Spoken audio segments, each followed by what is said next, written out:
Hey, what's up, guys? Just want to do a quick introduction on this. I just want to let you guys know that this video was recorded quite some time ago. I'm just now getting around to editing some of these videos. I recorded, I think, this one and at least one more when I was doing these Vestron reviews. So, the background and everything obviously has changed and all that, but I didn't want to redo this and everything. I just wanted to give my first impression thoughts on this film, especially.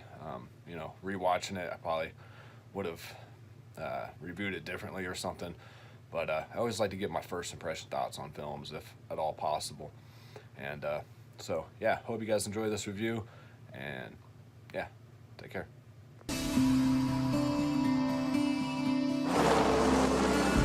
Something's been found in Stone Rig Cavern. Legend has it that Stone Rig Cavern was the lair of the Dampton worm. My God. When the venom attacks the nervous system, the victim appears to be afflicted by a form of vampirism.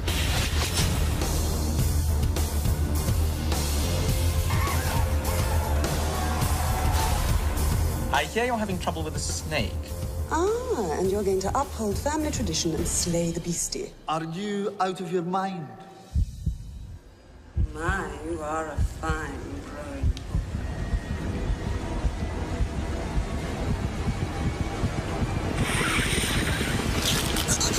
Here's to the first swallow.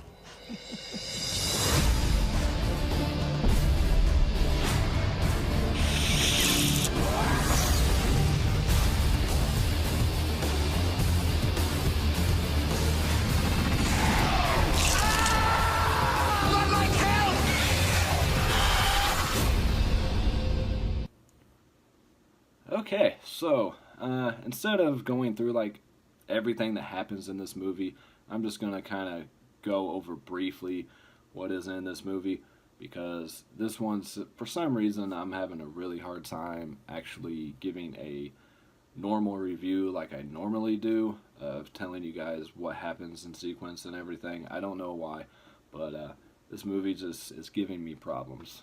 So yeah, you got Sylvia here on the front, who is a serpent woman who's been around for ages. You have a group of 4 people. 2 of them are sisters. Their parents are missing. They're trying to look for their parents.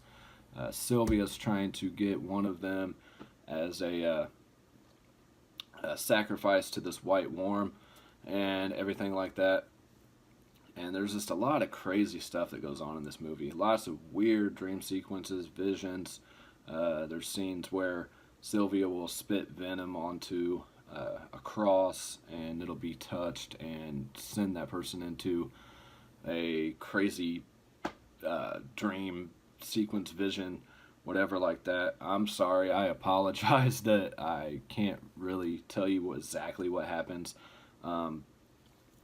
Yeah, there's a part where they finally find the mother of the 2 girls, and she has been turned into a serpent as well by Sylvia. Anyone that she bites or anything like that becomes like her, with the fangs and everything like that and the venom, and becomes under her control as well. There's a policeman in here who she bites and takes control of. Yeah, just lots of weird things go on in this movie, and it's definitely not a straightforward film. I mean, I didn't think about it a whole lot of what was going on in these dream sequences. You got Jesus on a cross and nuns having stuff happen to him and all kinds of crazy stuff. It's definitely different than any movie I've seen. It did get boring from time to time, especially the first half of the movie, but it does pick up pretty good after that. And yeah, it's just a strange film, and this is like my 10th time trying to do this, and I just don't really know what else to say about this movie besides it is weird. This is one of Hugh Grant's first movies, at least. He did some TV and stuff before that. He's ashamed of this film for whatever reason. I don't know why. You got to start somewhere, man, and just be proud of what you've done. But yeah, it's got plenty of nudity. That's that's a plus. You know, the main chick here, who was Amanda Donahoe, and yeah, it's just a strange film. I don't know. This is probably going to be one of my shortest reviews because I don't really know what else to say about it besides it's weird. And yeah, they, like I say, they eventually find their mother, who has been turned into a serpent as well. She attacks the Mary character, and Lord James, played by Hugh Grant, he, you know, takes care of that problem. He's playing some weird snake charming music, trying to distract or get the Lady Sylvia out of her house, or, you know, keep her away from the girls, or whatever he's trying to do. It affects the policeman, which, you know, the scene with him in it there towards the end was pretty cool. That was probably the only kind of graphic scene in the whole film. There wasn't a whole lot of gore and everything like that, but yeah, this is from the director of Altered States and Dracula. So, and from my understanding, this is a short story from Bram Stoker, something that it was his last novel or something that he didn't finish. So the director just kind of took it and made it his own, put his own take on it and everything like that. But it's loosely based on something written by Bram Stoker, who, you know, I'm a fan of, you know, the Bram Stoker's Dracula and everything like that, and some of the other film adaptations. If I can talk right, that'd be great. But yeah, I did like this one a little bit better than Chud 2, which I just reviewed, just because the acting was actually pretty good in this movie, and the storyline, I think if I watched it again, I might like it better. It's just that first half hour, 45 minutes, I was having a hard time even kind of staying awake on and everything like that. Granted that I was tired at the time I was watching it too, but it just, the pacing there at the beginning was kind of slow. But yeah, it definitely picks up there on the second half of this for sure.